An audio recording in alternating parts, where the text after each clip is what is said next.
देश की सबसे बड़ी अदालत सुप्रीम कोर्ट के 3 जज बेंच ने आम आदमी पार्टी के सांसद माननीय संजय सिंह जी की बेल सुनी और खुद जज साहब उसके अंदर कुछ प्रश्न केंद्र सरकार से पूछ रहे थे, जिसके जवाब केंद्र सरकार ईडी के पास नहीं थे। कोर्ट के प्रश्न थे, आप कह रहे हैं कि दिनेश अरोड़ा ने इस दौरान जेल में बंद होने के बाद, जेल में रहते हुए, सरकारी गवाह बनने के बाद उसके 10 बार बयान लिए गए। 10 बार। उन 10 बयानों में संजय सिंह जी के बारे में कोई बात नहीं कही गई। 10 बार के बयानों में। उसके बाद दिनेश अरोड़ा को दोबारा गिरफ्तार किया जाता है और उससे 11वां बयान लिया जाता है। 11वें बयान के अंदर वो एक बहुत ही गोलमोल सी बात कहता है कि मेरे एक आदमी ने संजय सिंह के एक आदमी को 1 करोड़ रुपए 2 बार दिए। सिर्फ ये बयान है। उसका जो आदमी है उसकी कोई गवाही नहीं, संजय सिंह जी का जो आदमी है उसकी कोई गवाही नहीं। 1 करोड़ रुपए कहां है किसी को कुछ पता नहीं, कहां पहुंचे कोई पता नहीं, रिकवरी हुई कोई नहीं हुई, अटैचमेंट हुई कोई नहीं हुई। सिर्फ एक आदमी का बयान, एक आदमी का बयान जो 10 बार बयान दे चुका है और संजय सिंह जी के बारे में कुछ नहीं कहता, उसके ऊपर दबाव डाल के 11वां बयान कर लो और आप राज्यसभा का वो सांसद उठा लो जो केंद्र सरकार से सवाल पूछता है एक आदमी के बयान पे। इसका जवाब केंद्र सरकार के पास नहीं था। सुप्रीम कोर्ट का दूसरा सवाल था,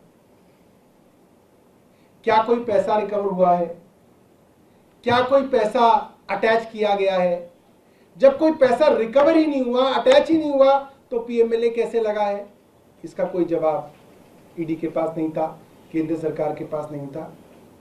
अंततः सुप्रीम कोर्ट ने यह कहा कि यह कैसे मान लिया जाए कि एक गवाह ने 11 बयान दिए, उसमें से 10 आप कूड़े के कचरे के डब्बे में डाल दोगे और एक बयान आप जो उन्होंने संजय सिंह के खिलाफ दिया उसको आप दे दोगे कोर्ट में।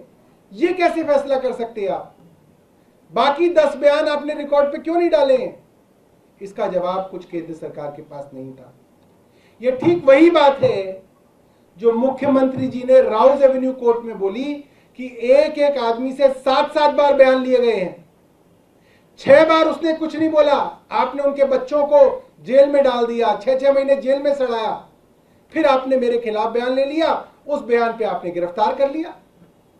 ठीक वैसी ही बात आज सुप्रीम कोर्ट ने पूछी, जिसके बारे में कोई जवाब केंद्र सरकार के पास नहीं था। और सुप्रीम कोर्ट ने लंच आते आते ईडी को यह कहा, अगर आप कोई इंस्ट्रक्शन लाते हैं तो लेके आइए, वरना हम इनको रिहा करेंगे और रिहाई में जो हम जजमेंट लिखेंगे वो आपके पूरे केस को तहस नहस कर देगा, उसके रिपरकशंस होंगे।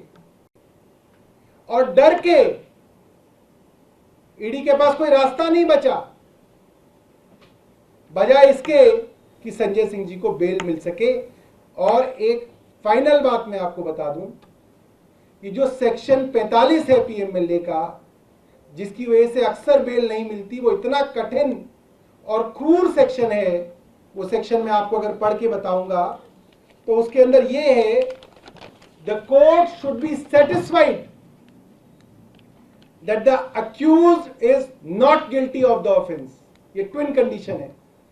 और अगर कोर्ट इसमें जमानत दे रहा है तो इसका मतलब यह है कि कोर्ट को यह लगता है कि संजय सिंह जी बेगुनाह हैं। और ये कोई छोटा मोटा कोर्ट नहीं है, देश की सबसे बड़ी अदालत है जो संजय सिंह जी को आज बेल दे रही है। मुझे लगता है कि आज पूरे देश की लोकतंत्र के लिए बहुत बड़ा दिन है, बहुत खुशी का दिन है, बहुत उम्मीद का दिन है कि शायद कुछ लोग अब जेल से बाहर निकल के इस देश के लोकतंत्र को बचा लें।